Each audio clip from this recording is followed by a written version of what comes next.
Hello students, आज हम आपको करा रहे हैं हीट एंड टेम्परेचर ऊष्मा तथा तापमान के एमसीक्यू छोटे क्वेश्चन जो आपके मंथली टेस्ट और फाइनल पेपर के लिए मोस्ट इम्पोर्टेंट हैं। तो शुरू करते हैं। आपका पहला क्वेश्चन है, ऐसी ऊर्जा जिसमें ठंड व गर्मी का अनुभव हो वह कहलाती है। जिसमें ठंड व गर्मी का अनुभव होता है उसे हम ऊष्मा कहते हैं। ऊष्मा के द्वारा ही हम ठंड और गर्मी को महसूस करते हैं। नेक्स्ट क्वेश्चन आपका, ऊष्मा को किसमें मापा जाता है। ऊष्मा को कैलोरी में, जूल में, सेंटीग्रेड डिग्री में, सभी में मापा जाता है। इसका आंसर होगा उपरोक्त सभी। कैलोरी क्या होती है? जब 1 ग्राम पानी को 1 डिग्री सेंटीग्रेड तक गर्म करते हैं तो हमें 1 कैलोरी ऊष्मा की आवश्यकता पड़ती है। 1 कैलोरी कहलाती है वो।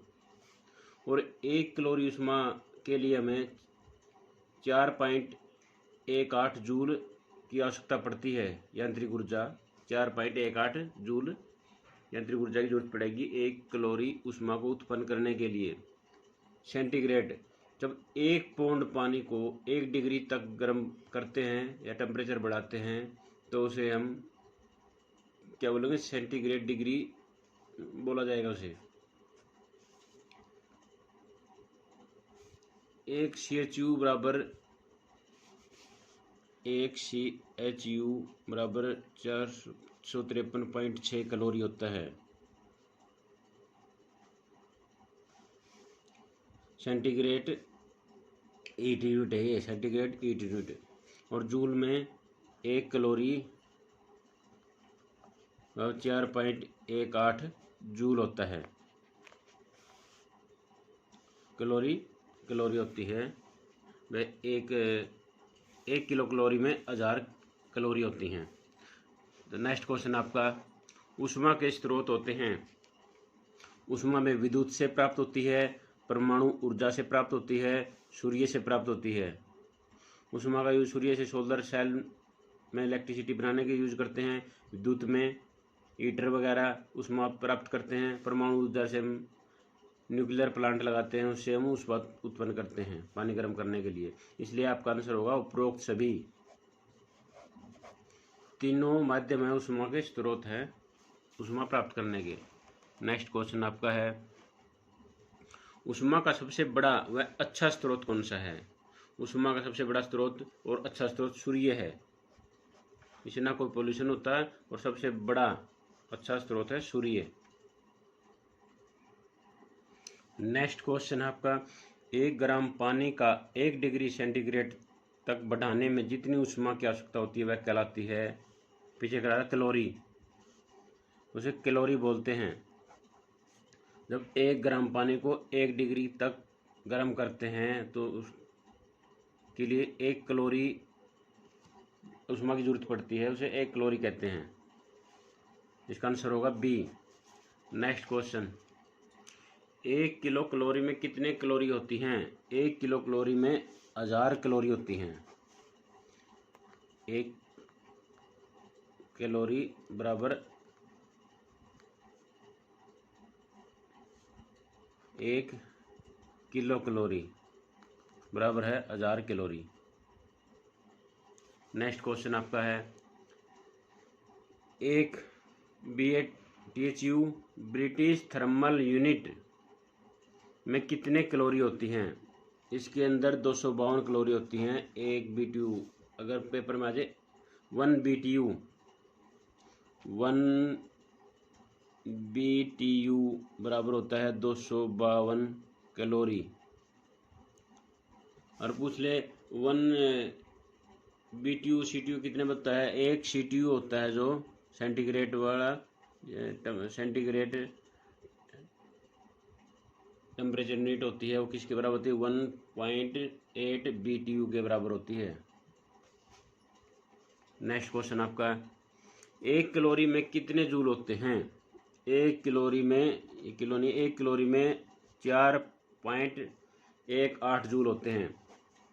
कई बार ऑप्शन में 4.2 जूल भी आ जाता है। तो आपका आंसर होगा बी। अगर ये होगा तो ये होगा, दोनों दे रखे तो ये होगा एक्चुअल आंसर 4.18। नेक्स्ट क्वेश्चन आपका, तापमान को किसके द्वारा मापा जाता है? तापमान को थर्मामीटर द्वारा मापा जाता है। थर्मामीटर। वोल्टमीटर वोल्टेज मापने का काम आता है। एमीटर करंट मापने का काम आता है। बैरोमीटर दबाव या प्रेशर मापने का काम आता है। आपका आंसर होगा थर्मामीटर। नेक्स्ट क्वेश्चन है, ऊष्मा का सबसे अच्छा सुचालक क्या है? पारा। मरकरी है आप इसका सबसे अच्छा सुचालक ऊष्मा का। नेक्स्ट क्वेश्चन आपका, थर्मामीटर में पारा कितने ज़्यादा डिग्री तक माप सकता है? 357 डिग्री तक। 357 डिग्री सेंटीग्रेड तक हम थर्मामीटर का यूज़ करते हैं। नेक्स्ट क्वेश्चन आपका, थर्मामीटर में कम से कम तापमान कितना मापा जा सकता है? कम से कम -39 डिग्री सेंटीग्रेड तक माप सकते हैं। थर्मामीटर में पारा का जमाव बिंदु होता है, इतना वहाँ तक माप सकते हैं, उसके बाद पारा जम जाता है। नेक्स्ट क्वेश्चन आपका, जिस तापमान को थर्मामीटर द्वारा नहीं मापा जा सकता उस तापमान को मापने के लिए किसका प्रयोग किया जाता है? उसके लिए हम किसका प्रयोग करते हैं? जिस तापमान को थर्मामीटर द्वारा नहीं मापा जा सकता उस तापमान को मापने के लिए हम किसका प्रयोग करते हैं? पायरोमीटर। थर्मामीटर 357 डिग्री तक माप सकता है, उसके बाद हम पायरोमीटर का यूज करते हैं। जैसे सूर्य का टेम्परेचर मापना हो, उससे अधिक भट्टियों का टेम्परेचर हो, सूर्य का तो सबसे ज़्यादा होता है, इसलिए पायरोमीटर का यूज करते हैं। दूर से मापते हैं इसे टेम्परेचर। नेक्स्ट क्वेश्चन है आपका, किसी ऊष्मा को कैलोरी में मापने के लिए किसका प्रयोग किया जाता है? कैलोरी में मापना है तो कैलोरीमीटर का यूज करेंगे हम। पायरोमीटर थर्मामीटर से ज़्यादा टेम्परेचर हो उसका मापेंगे पायरोमीटर से। वोल्टमीटर वोल्टेज का मापते हैं, बैरोमीटर दबाव मापते हैं, कैलोरीमीटर कैलोरी मापने का काम आता है। नेक्स्ट क्वेश्चन, जल तुल्यांक होता है। जल तुल्यांक होता है द्रव्यमान गुणा में विशिष्ट गुण। पानी का मास, जल का मास गुणा में विशिष्ट गुण। आपका आंसर होगा ए। नेक्स्ट क्वेश्चन, 4.2 गुणा में 10⁻7 अर्घ कार्य करने से कितनी कैलोरी ऊष्मा उत्पन्न होती है? इससे 1 कैलोरी उत्पन्न होती है। 1 कैलोरी ऊष्मा उत्पन्न होती है। नेक्स्ट क्वेश्चन आपका, जल तुल्यांक की इकाई क्या है? जल तुल्यांक की इकाई मीटर है। मीटर में मापते हैं जल तुल्यांक को। नेक्स्ट क्वेश्चन, किसी तरल पदार्थ को गर्म करके भाप में परिवर्तन करना क्या कहलाता है? किसी चीज़ को गर्म करेंगे और भाप बन जाएगी, उसको क्वथनांक बोलते हैं। गलनांक होता है पिघलना, क्वथनांक होता है गर्म होना। जैसे पानी को हम उबालेंगे 100 डिग्री तक तो एक भाप में कन्वर्ट हो जाएगा, इसे इसका क्वथनांक बिंदु बोलेंगे 100 डिग्री। नेक्स्ट क्वेश्चन है, पानी कितने तापमान पर उबलता है? पानी 100 डिग्री टेम्परेचर पे तापमान पे उबलता है। पानी हमेशा 100 डिग्री पे उबलेगा, 110 या 200 डिग्री पे नहीं उबलेगा, क्यों? 100 डिग्री के बाद ये भाप बन जाती है। पानी 100 डिग्री तक ही उबल सकता है। नेक्स्ट क्वेश्चन है, जब कोई ठोस वस्तु पिघल कर तरल अवस्था में आती है तो उस तापमान बिंदु को क्या कहते हैं? उसे कहते हैं गलनांक बिंदु। पिछले क्वेश्चन बताया था, जो गर्म करके भाप में बदलती है उसे क्वथनांक बोलते हैं, जो वस्तु पिघलती है उसे गलनांक बिंदु बोलते हैं। नेक्स्ट क्वेश्चन, बर्फ का गलनांक बिंदु क्या है? बर्फ कितने डिग्री पे पिघलना शुरू होती है? 0 डिग्री पे। 0 पे नीचे जाएगी तो जमेगी और 0 से ऊपर आएगी तो पिघलेगी, इसलिए 0 डिग्री बोलेंगे इसका गलनांक बिंदु। नेक्स्ट क्वेश्चन है, वस्तु की स्थिति किस पर निर्भर करती है? वस्तु की स्थिति हमेशा उसकी मात्रा पर निर्भर करती है, वह कितनी मात्रा है, जितनी मात्रा उतना भार।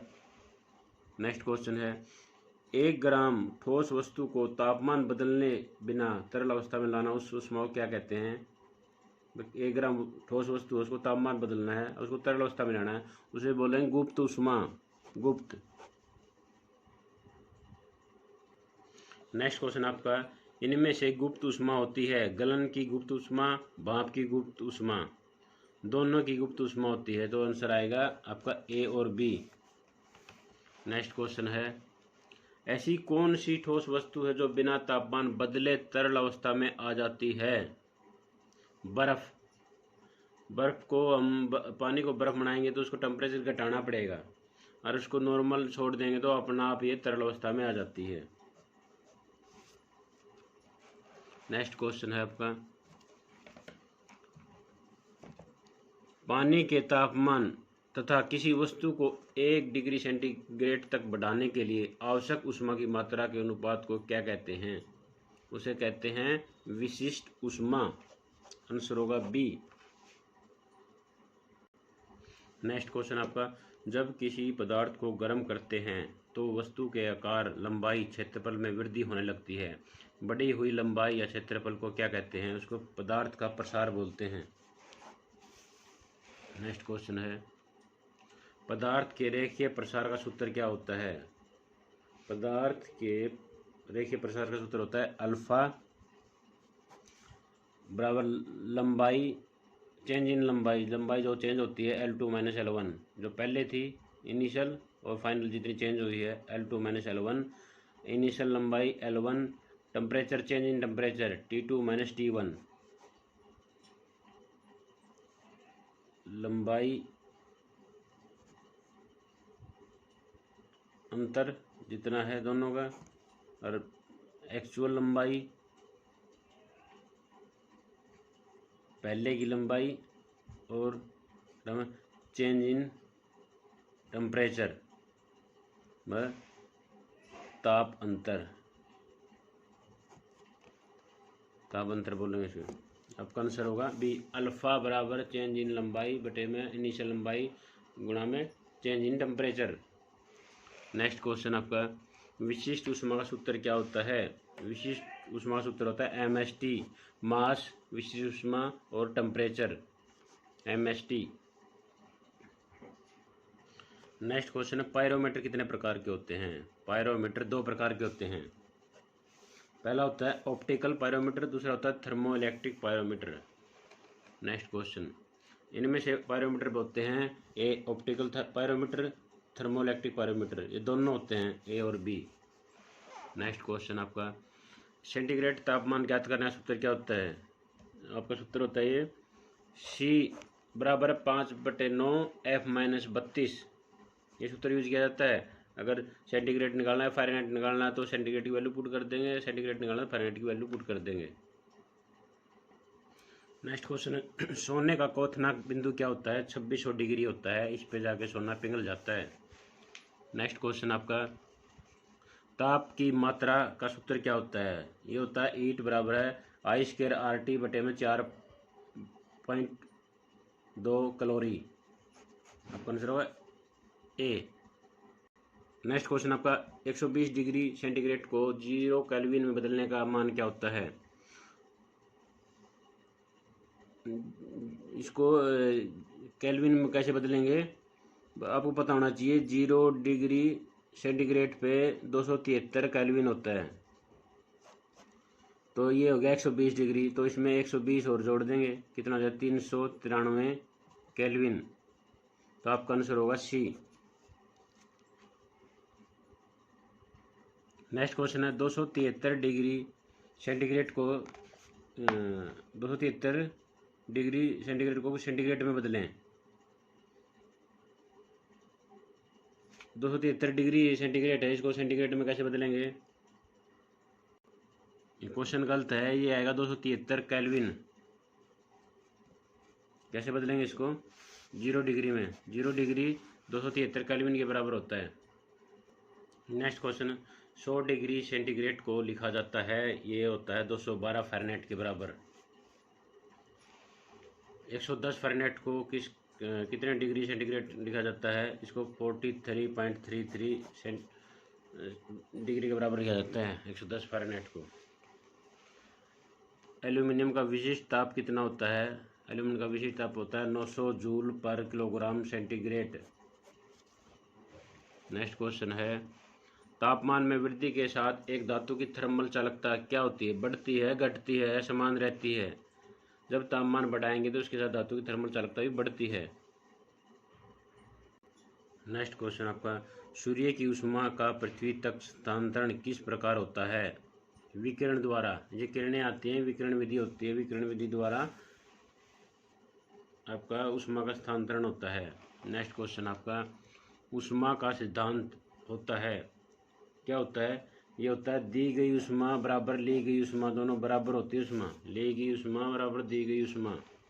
नेक्स्ट क्वेश्चन आपका भट्ठी के उस ताप को मापने के लिए रेडिएशन पायरोमीटर का प्रयोग किया जाता है। इसमें भट्ठी के कितने ताप को मापा जाता है? इसमें 4000 डिग्री तक माप सकते हैं। नेक्स्ट और लास्ट क्वेश्चन आपका किस तापमान पर फ़ारेनहाइट और सेंटीग्रेड की रीडिंग एक समान हो जाती है? -40 डिग्री पे दोनों की रीडिंग एक समान हो जाती है। ये थे आपके हीट एंड टेम्परेचर के MCQ। इनको अच्छे से करना, ये आपके मंथली टेस्ट और फाइनल पेपर के लिए मोस्ट इम्पोर्टेंट है। धन्यवाद।